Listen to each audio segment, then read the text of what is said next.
Kenji, wake up!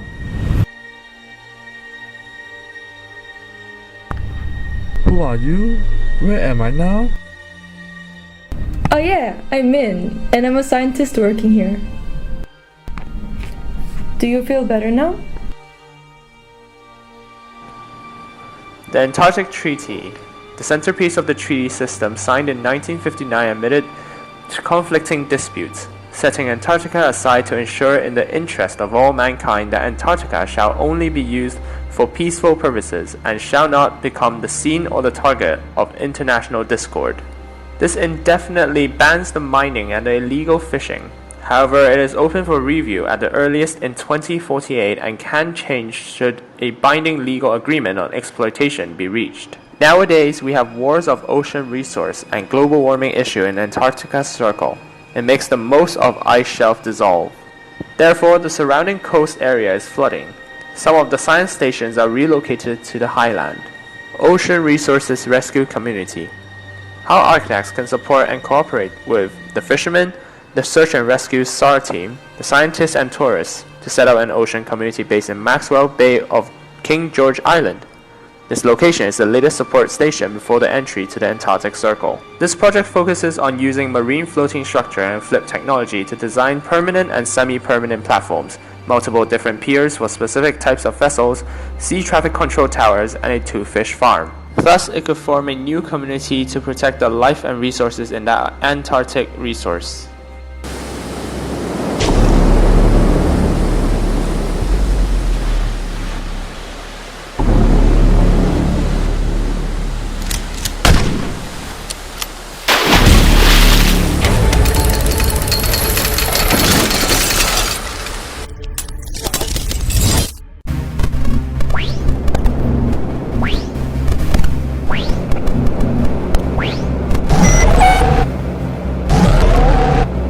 Found an illegal fishing ship.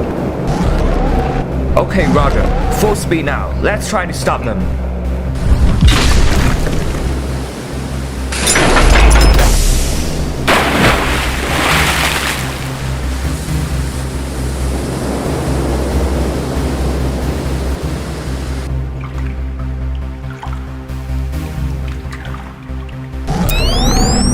We're sending a search and rescue team now.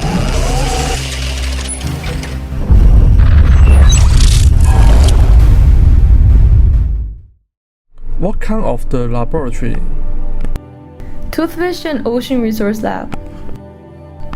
Let's see this diagram. Toothfish is a key role of this food chain in Antarctica. This is toothfish life cycle. That's why we need to build up a toothfish farm surrounding a raw sea area. Actually, Chile government built one in 2014. They tried to solve the huge demand of toothfish from restaurant with worldwide. But we think we need to build up a toothfish farm in raw sea for protect origin of toothfish. Do you want to take a look of the station? This is our Unity base in Maxwell Bay.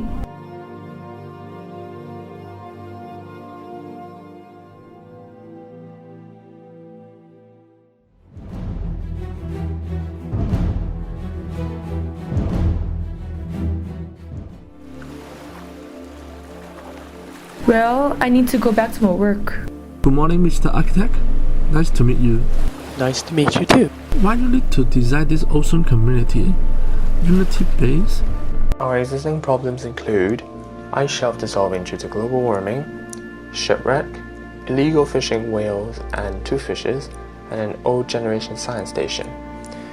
Our target users are aimed at tourists, search and rescue team, also known as SAR team, toothfish fishermen, and scientists. That's why we decided to have a proposal of tourist floating platform, ocean resource observation platform, a SAR and ocean traffic control tower, a toothfish farm, and a new generation science station. For the plan in the middle of the bay, we have the floating platform station. North of the platform station, we will have the wind power station and the station installation zone. South of the installation zone, we will have the rescue vessel pier, where there will be 2 of them. And on the opposite side, in the southern shore of the bay, we have the solar power station, with the bridge connecting to the SAR tower on the island in the middle of the bay. And around the island there will be 10 fish vessel piers and 1 cruise piers. For the structure of the rig platform, step 1 will be to have the installation in the coast, and then step 2 we would locate it into the ocean, and step 3 it would jet up. This is the year 2017 master plan logic. This is the year 2024 master plan logic, and this is after year 2048 master plan logic. For the design logic of the pier, for the turning basin, the berthage length is 2 times the length of the ship, and the width is 4 divided by the length of the ship. For the rotation angle, 30 and 150 is the optimal design logic for the science lab. Design logic for the SAR tower. For example, let's talk about how the scientists of the space will go about their day. The day will begin at 6 a.m. and have breakfast at the canteen on the ground floor where the leisure area is. After having breakfast, they can go about their business on different levels of the base, such as their research labs on the first floor or observation platform to retrieve their data. At noon, they can reside back into the canteen to have their lunch before starting their afternoon tasks, like collecting supplies on the mainland, the many ports on the ground floor outside. They may also give tours to the public in the afternoon about the research and the base facilities. On that note, they can begin to tidy up and close off before getting ready for dinner at 6. After dinner, the crew can be given time for leisure. They may visit the library, go gymming, watch TV and movies at the AV room before returning to their shared double bedrooms, thus ending their day. Facade pattern studies. The meteorite pattern was applied on the outer surface of the science lab. Compared to a smooth surface, a linear surface has less resistance against the wind. Energy saving using double layer skin. Efficient energy management is an important issue in Antarctic Research Station. In order to achieve maximum efficiency, we analyze the energy consumption pattern day and night, in different seasons, and for each person and facility. In summer, when human activities increase, solar and wind energy use will be maximized since there is always daylight in the season. Furthermore, the double layer walls of the building will minimize energy loss by using the state-of-the-art insulation. In winter, one part of the bedroom area will be closed so as to reduce the base operation down, and wind energy is the main power supply. Construction of the modular installation. Structure frame, Type 0 modular, Type 1 modular storage unit medium, Type 2 modular bedroom unit small, Type 3 modular lab/medical unit medium, Type 4 modular exhibition library unit large. All the construction equipments have to be shipped from another continent, and only limited number of workers are available to shorten the construction time. The materials will arrive from the mainland manufacturer through marine transport such as a container ship, and it will be unloaded onto the coast. The container would then be unloaded onto a barge, which would then travel to the opposite side of the shore to unload onto ground transport for installation. The containers would then be unloaded to the installation site, which would then be used for building the base. During the construction, the structure will be built with steel beams and will have metal platings to cover up. Upon completion, tugboats will be used to stow the base out of the dock and onto the water. Tugboats will be the main transport used to bring these bases around. Hi Ricky, please introduce our free research platform and SOS system to all guys. Nowadays, after the ship launches the Mayday signal to Chile Marine Rescue Team, the victims need to wait for 24 hours to 48 hours until the rescue team comes over. Satellite will issue rescue signal to the rescue robotic floating device and the search and rescue team. Surrounding rescue robotic device will automatically launch the rescue boat to the ship weak location.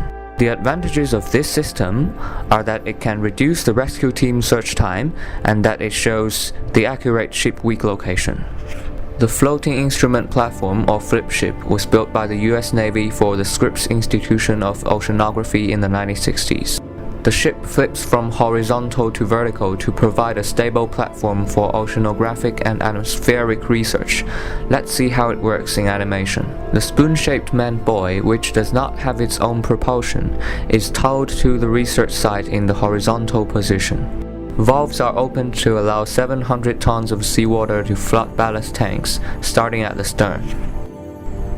As air is forced out of the tanks, the ship swings down into the water. To return to the horizontal position, compressed air forces seawater out of the tanks. As air is forced out of the tanks, the ship swings down into the water.